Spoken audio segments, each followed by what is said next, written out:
Hi friends, എല്ലാവർക്കും UPSC mentor മലയാളത്തിലേക്ക് സ്വാഗതം. ഇന്നത്തെ വീഡിയോയിൽ നിങ്ങളൊരു UPSC പ്രിപ്പറേഷൻ സ്റ്റാർട്ട് ചെയ്യുന്ന ഒരു ബിഗിനർ ആണ്. അതായത് 2026 UPSC CSE എക്സാമിനേഷൻ എഴുതാൻ ആഗ്രഹിക്കുന്ന ഒരാളാണ് നിങ്ങളെങ്കിൽ നിങ്ങൾക്ക് എന്ത് ചെയ്യാൻ പറ്റും, വളരെ ഹെൽപ്ഫുൾ ആയിട്ടുള്ള ഒരു വീഡിയോ ആയിരിക്കും ഇത്.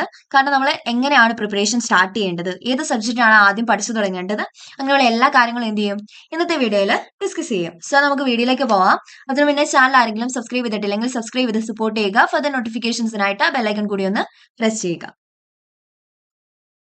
ഒരു UPSC പ്രിപ്പറേഷൻ സ്റ്റാർട്ട് ചെയ്യുന്ന ഒരു ബിഗിനർ ആണ് നിങ്ങളെങ്കിൽ നിങ്ങൾ ആദ്യമായിട്ട് ചെയ്യേണ്ട കാര്യം എന്ന് പറയുന്നത് UPSC പ്രിലിംസ് ആൻഡ് മെയിൻസിന്റെ സിലബസ് ഡൗൺലോഡ് ചെയ്യുക എന്നുള്ളതാണ്. അതായത് നമ്മുടെ UPSCയുടെ ഒഫീഷ്യൽ നോട്ടിഫിക്കേഷൻ എന്തുണ്ടാവും, UPSC CSEയുടെ സിലബസ് ഉണ്ടാവും. സിലബസ് ഡൗൺലോഡ് ചെയ്യുക. അതായത് ഒരു പേജ് 30 നിന്നാണ് പേജ് 30 ആണെന്ത് UPSCയുടെ സിലബസ് വരുന്നത്, പ്രിലിംസ് ആൻഡ് മെയിൻസിന്റെ സിലബസ് വരുന്നത്. സോ എന്താ ചെയ്യുക, പ്രിലിംസ് ആൻഡ് മെയിൻസിന്റെ സിലബസ് ഡൗൺലോഡ് ചെയ്യുക. അതുപോലെ തന്നെ അതിലെ എല്ലാ ടോപ്പിക്സിന്റെയും ഒരു ലിസ്റ്റ് നമ്മുടെ കയ്യിൽ ഉണ്ടായിരിക്കണം. ഒരു ലിസ്റ്റ് പ്രിപ്പയർ ചെയ്ത് വെക്കുക എന്നുള്ളതാണ് ആദ്യമായിട്ട് UPSC പ്രിപ്പറേഷൻ സ്റ്റാർട്ട് ചെയ്യുന്ന ഒരാൾ ചെയ്യേണ്ട കാര്യം എന്ന് പറയുന്നത്. UPSC CSE mains and prelims സിലബസിലെ എല്ലാ ടോപ്പിക്സിന്റെയും ലിസ്റ്റ് പ്രിപ്പയർ ചെയ്ത് വെക്കുക. ഇനി രണ്ടാമതായിട്ട് ചെയ്യേണ്ടതെന്ന് പറയുന്നത്, നമ്മൾ ഓൾറെഡി ടോപ്പിക്സിന്റെ ലിസ്റ്റ് പ്രിപ്പയർ ചെയ്തിട്ടുണ്ട്. ഇപ്പൊ എന്ത് ചെയ്യുക, പിന്നെ PYQs എടുക്കുക. ഒരു 3 വർഷത്തെ 2022, 23, 24 ഒരു 3 വർഷത്തെ PYQs എടുക്കണം.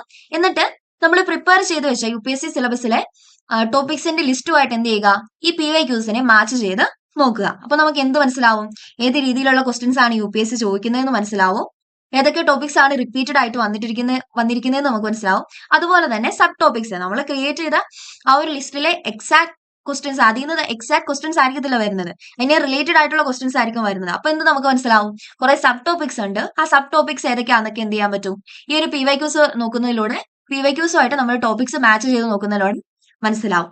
പിന്നെ PYQs ഞാൻ 2022, 23, 24 നോക്കാൻ പറഞ്ഞതെന്ന് വെച്ചാൽ, നമ്മൾ എക്സാം UPSC CSE ആദ്യത്തെ എക്സാം പോലെ ആയിരിക്കത്തില്ല ഇപ്പൊ 2025 നടക്കുന്ന എക്സാം. പാറ്റേണിൽ ഒത്തിരി ചേഞ്ചസ് വന്നിട്ടുണ്ടാവും.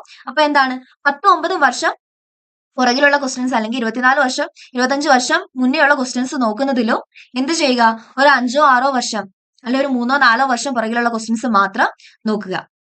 അപ്പൊ രണ്ടാമതായിട്ട് ചെയ്യേണ്ട കാര്യം എന്താണ്, നമ്മൾ ഓൾറെഡി ക്രിയേറ്റ് ചെയ്തിരിക്കുന്ന UPSC സിലബസിന്റെ ടോപ്പിക്സിലെ ലിസ്റ്റുമായിട്ട് ടോപ്പിക്സിന്റെ ലിസ്റ്റും PYQs UPSCയുടെ ഒരു 3 വർഷത്തെ PYQs ആയിട്ട് മാച്ച് ചെയ്ത് നോക്കണം. ഇതാണ് രണ്ടാമതായിട്ട് നമ്മൾ ചെയ്യേണ്ട കാര്യം.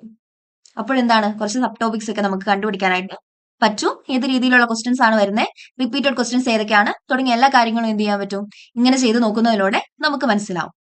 ഇനി മൂന്നാമതായിട്ട് ചെയ്യേണ്ട കാര്യം എന്ന് പറയുന്നത് ഗൂഗിൾ സെർച്ച് ചെയ്യുക എന്നുള്ളതാണ്. നമ്മൾ ഒരു ലിസ്റ്റ് ക്രിയേറ്റ് ചെയ്തിട്ടുണ്ട്, സിലബസിലെ ടോപ്പിക്സിന്റെ ഒരു ലിസ്റ്റ് ക്രിയേറ്റ് ചെയ്തിട്ടുണ്ട്. അതെന്ത് ചെയ്യുക, അത് ഗൂഗിൾ സെർച്ച് ചെയ്ത് നോക്കുക. അപ്പൊ നമുക്ക് കുറേ കാര്യങ്ങൾ മനസ്സിലാവും.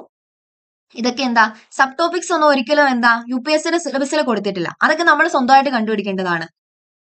അങ്ങനെയുള്ള കുറെ സബ് ടോപ്പിക്സ് ഒക്കെ കിട്ടാനായിട്ട് എന്ത് ചെയ്യാൻ പറ്റും, ഗൂഗിൾ സെർച്ച് ചെയ്യുന്നതിലൂടെ നമുക്ക് കുറെ സബ് ടോപ്പിക്സ് ഒക്കെ മനസ്സിലാക്കാനായിട്ട് പറ്റും. ഓക്കെ, പിന്നെ അതിനെ റിലേറ്റ് ചെയ്തിട്ടുള്ള ഒത്തിരി കാര്യങ്ങൾ മനസ്സിലാക്കാൻ എന്ത് പറ്റും, ഈ ഗൂഗിൾ സെർച്ച് ചെയ്യുന്നതിനോട് പറ്റും. അപ്പൊ എന്ത് ചെയ്യുക, ഗൂഗിൾ സെർച്ച് ചെയ്ത് നോക്കുക. പിന്നെ ഒരു കാര്യം നോട്ട്സ് അവൈലബിൾ ആണ്, കംപ്ലീറ്റ് നോട്ട്സ് ഉണ്ടാവും.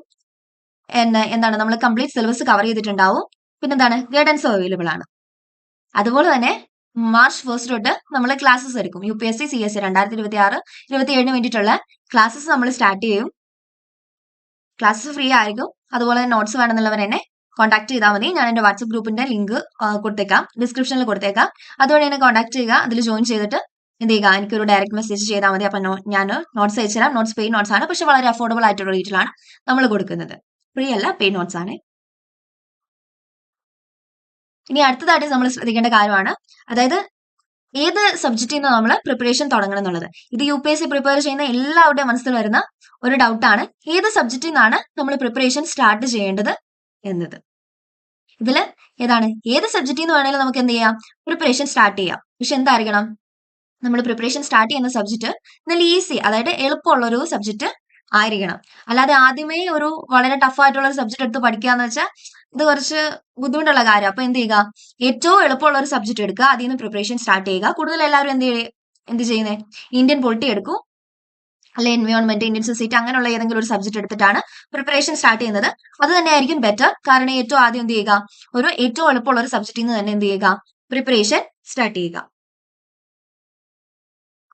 പിന്നെയുള്ള ഒരു കാര്യമാണ് കറണ്ട് അഫയേഴ്സ്. കറണ്ട് അഫയേഴ്സ് എന്തായ ഒരു 1.5 വർഷത്തെ കറണ്ട് അഫയേഴ്സ് പഠിക്കുക. കറണ്ട് അഫയേഴ്സിന് വേണ്ടിയിട്ട് ഡെയിലി ദ ഹിന്ദുവോ അല്ലെങ്കിൽ ഇന്ത്യൻ എക്സ്പ്രസോ ന്യൂസ് പേപ്പറോ വായിച്ചു നോക്കുക. പിന്നെ അതിൽ രണ്ടും പറ്റിയില്ലെന്നുണ്ടെങ്കിൽ ഏതെങ്കിലും ഒരു നല്ല ന്യൂസ് കാണുക. പിന്നെ മന്ത്ലി മാഗസീൻസ് ഉണ്ട്, കുരുക്ഷേത്ര യോജന പോലെയുള്ള മന്ത്ലി മാഗസീൻസ് ഉണ്ട്. അതും എന്ത് ചെയ്യുക, നമുക്ക് ഗൂഗിളിൽ ജസ്റ്റ് ഡൗൺലോഡ് ചെയ്യാൻ കിട്ടും. മീൻസ് അതിന്റെ PDF കിട്ടും, അല്ലെങ്കിൽ അതിന്റെ സമ്മറി കിട്ടും. ഇത് രണ്ടും എന്ത് ചെയ്യുക, ഡൗൺലോഡ് ചെയ്ത് വായിക്കുക. ഡെയിലി ന്യൂസ് പേപ്പർ വായിക്കുക, ഏറ്റവും നല്ലതാണ്. ദ ഹിന്ദുവോ ഇന്ത്യൻ എക്സ്പ്രസോ വായിക്കുക. പിന്നെ അവസാനമായിട്ട് നമ്മൾ ശ്രദ്ധിക്കേണ്ട കാര്യമാണ് എന്ത്, ഒരു പ്രൊഡക്റ്റീവ് ആയിട്ടുള്ള ഒരു ഡെയിലി റുട്ടീൻ ക്രിയേറ്റ് ചെയ്യുക എന്നുള്ളത്. ഒരിക്കലും നമുക്ക് 20 മണിക്കൂറൊന്നും പഠിക്കാൻ പറ്റത്തില്ല. പലരും ടോപ്പേഴ്സും പറഞ്ഞു കേട്ടോണ്ട് 20 മണിക്കൂർ പഠിച്ചത്. എന്തായാലും നമുക്ക് എന്താണ്, ഒരു പ്രോപ്പർ സ്ലീപ്പ് വേണം. ഒരു 5 to 6 hours എന്താണ് ഡെയിലി നമുക്ക് സ്ലീപ്പ് ഉണ്ടായിരിക്കണം. എന്നാൽ മാത്രമേ നമുക്ക് കണ്ടിന്യൂ, അതായത് കൺസിസ്റ്റന്റ് ആയിട്ട് പഠിക്കാനായിട്ട് പറ്റത്തുള്ളൂ. ഒരു ദിവസം പഠിച്ചിട്ട് പിന്നെ 5 ദിവസം കഴിഞ്ഞ് പഠിച്ചാൽ മതി എന്നുണ്ടെങ്കിൽ ഓക്കെ, നിങ്ങൾക്ക് 20 മണിക്കൂർ വേണമെങ്കിൽ എന്ന് പഠിക്കാം. പക്ഷെ അങ്ങനെയല്ല, കൺസിസ്റ്റന്റ് ആയിട്ട് പഠിക്കണം എന്നുണ്ടെങ്കിൽ എന്ത് ചെയ്യുക, ഒരു പ്രോപ്പർ സ്ലീപ്പ് നമുക്ക് ഉണ്ടായിരിക്കണം. അതുപോലെ തന്നെ സ്ലീപ്പ് മാത്രം പോരാ, 5-6 മണിക്കൂർ നമ്മൾ ഉറങ്ങി അത് നമുക്ക് നമ്മുടേതായ കുറെ കാര്യങ്ങൾ ചെയ്യാനുണ്ടാവും. അപ്പൊ എന്ത് ചെയ്യുക, അതിനും എന്താണ് കുറെ ടൈം പോകും. അപ്പം 24 മണിക്കൂറുള്ള ഒരു ദിവസം 20 മണിക്കൂർ പഠിക്കാന്നൊക്കെ പറയുന്നത് വളരെ എന്താ പറയാ, അസാധ്യമായിട്ടുള്ള കാര്യം തന്നെയാണ്. അതൊരിക്കലും നമുക്ക് നടക്കുന്ന കാര്യമല്ല. അപ്പൊ എന്ത് ചെയ്യുക, പ്രോപ്പർ ആയിട്ടൊരു ഡെയിലി റുട്ടീൻ, ഒരു പ്രൊഡക്റ്റീവ് ആയിട്ടുള്ള ഒരു ഡെയിലി റുട്ടീൻ നമ്മൾ ക്രിയേറ്റ് ചെയ്യുക. അതിലൊരു സ്റ്റഡി ടൈം, അതൊരു 6 മണിക്കൂർ അല്ലെങ്കിൽ ഒരു 8 മണിക്കൂറൊക്കെ എന്ത് ചെയ്യുക, ഒരു സ്റ്റഡി ടൈം വെക്കുക. എന്നിട്ട് കൺസിസ്റ്റന്റ് ആയിട്ട് പഠിക്കുക. ഇപ്പൊ 14 മണിക്കൂർ ഞാൻ ഡെയിലി പഠിക്കുന്ന വെച്ചാൽ അതൊരിക്കലും എനിക്ക് പറ്റുന്ന കാര്യമില്ല. 14 മണിക്കൂർ ഒരു ദിവസം പഠിക്കാൻ പറ്റും, ഏറ്റവും കൂടി പോയി ഒരു 3 ദിവസം പഠിക്കാൻ പറ്റും. 4ാമത്തെ ദിവസം ആകുമ്പോൾ എന്താ, ഞാൻ മടുക്കും, എനിക്ക് ഈ ഒരു 14 മണിക്കൂർ ഇരുന്ന് പഠിക്കാൻ പറ്റുന്നു വരില്ല. അപ്പൊ എന്ത് ചെയ്യുക, ഒരു 8 മണിക്കൂർ അല്ലെങ്കിൽ ഒരു 7 മണിക്കൂറൊക്കെ എന്ത് ചെയ്യുക, ഡെയിലി പഠിക്കാനായിട്ട് നമ്മൾ വെക്കുക. അപ്പൊ എന്ത് ചെയ്യാൻ പറ്റും, നമുക്ക് ഡെയിലി പഠിക്കാനായിട്ട് പറ്റും. ഇതിൽ ഏറ്റവും ഇമ്പോർട്ടന്റ് ആയിട്ടുള്ള കാര്യമാണ് നമ്മൾ കൺസിസ്റ്റന്റ് ആയിരിക്കണം. എന്ത് കാര്യം ചെയ്യുമ്പോഴും കൺസിസ്റ്റന്റ് ആയാൽ മാത്രമേ എന്ത് ചെയ്യാൻ പറ്റത്തുള്ളൂ, അതിന് നമുക്കൊരു വിജയം കിട്ടത്തുള്ളൂ. അതുപോലെ കൺസിസ്റ്റന്റ് ആയിട്ട് പഠിക്കണം. ഒരു ദിവസം പഠിച്ചിട്ട് പിന്നെ ഒരാഴ്ച കഴിഞ്ഞ് പഠിച്ചിട്ട് കാര്യമില്ല. അപ്പൊ നമ്മുടെ റിവിഷൻ ചെയ്യാൻ പറ്റത്തില്ല. നമ്മൾ എന്ത് ചെയ്യാം, നമ്മുടെ പ്രിപ്പറേഷൻ മൊത്തത്തിൽ കൊളാവും. സോ ശ്രദ്ധിക്കേണ്ട കാര്യം എന്താണ്, നമ്മൾ കൺസിസ്റ്റന്റ് ആയിട്ട് പഠിക്കണം. ഡെയിലി എല്ലാ ദിവസവും എന്ത് ചെയ്യണം, പഠിച്ചിരിക്കണം. പിന്നെ ഉണ്ടാവേണ്ട ഒന്നാണ് ഒരു പോസിറ്റീവ് മൈൻഡ് സെറ്റ് ഉണ്ടായിരിക്കണം. എക്സാം എഴുതുന്നതിന് മുന്നേ എന്ത് നമ്മുടെ മനസ്സിൽ തോന്നിയിരിക്കണം, ഞാൻ ഈ എക്സാം ക്ലിയർ ചെയ്യും, അല്ലെ ഇത് ഭയങ്കര ടഫ് ആയിട്ടുള്ള എക്സാം ആണ്, എന്നെ കൊണ്ട് ക്ലിയർ ചെയ്യാൻ പറ്റത്തില്ല എന്നൊരു ആറ്റിറ്റ്യൂഡിലാണ് നമ്മൾ എക്സാം എഴുതാനായിട്ട് പോകുന്നത്. നിങ്ങൾ എത്ര പഠിച്ചിട്ടും കാര്യമില്ല, എന്ത് ചെയ്യാൻ പറ്റില്ല, എക്സാം എഴുതി പാസ്സാവാനായിട്ട് പറ്റത്തില്ല. എന്തുണ്ടായിരിക്കണം, ഒരു പോസിറ്റീവ് മൈൻഡ് സെറ്റ് ഉണ്ടായിരിക്കണം. ഞാൻ ഈ എക്സാം ക്ലിയർ ചെയ്യും ഇന്ന് തന്നെ ചിന്തിച്ചിട്ട് എന്ത് ചെയ്യുക, പ്രിപ്പറേഷൻ സ്റ്റാർട്ട് ചെയ്യുക. ഇത്രയും കാര്യങ്ങളൊക്കെ ഉള്ളൂ പറയാനായിട്ടുള്ളൂ. പിന്നെന്താണ്, മാർച്ച് 1 തൊട്ട് ക്ലാസ്സസ് സ്റ്റാർട്ട് ചെയ്യും. വരുന്നുള്ളവർക്ക് എന്ത് ചെയ്യാൻ പറ്റും, യൂട്യൂബിൽ വീഡിയോസ് ഉണ്ടാവും, കാണാം.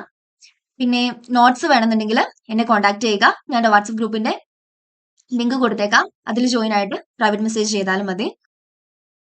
ഓക്കെ, വളരെ അഫോർഡബിൾ ആയിട്ട് റേറ്റിലാണ് നമ്മൾ നോട്ട്സ് കൊടുക്കുന്നത്. പിന്നെ ചാനൽ എല്ലാവരും ഒന്ന് സബ്സ്ക്രൈബ് ചെയ്ത് സപ്പോർട്ട് ചെയ്യുക. താങ്ക്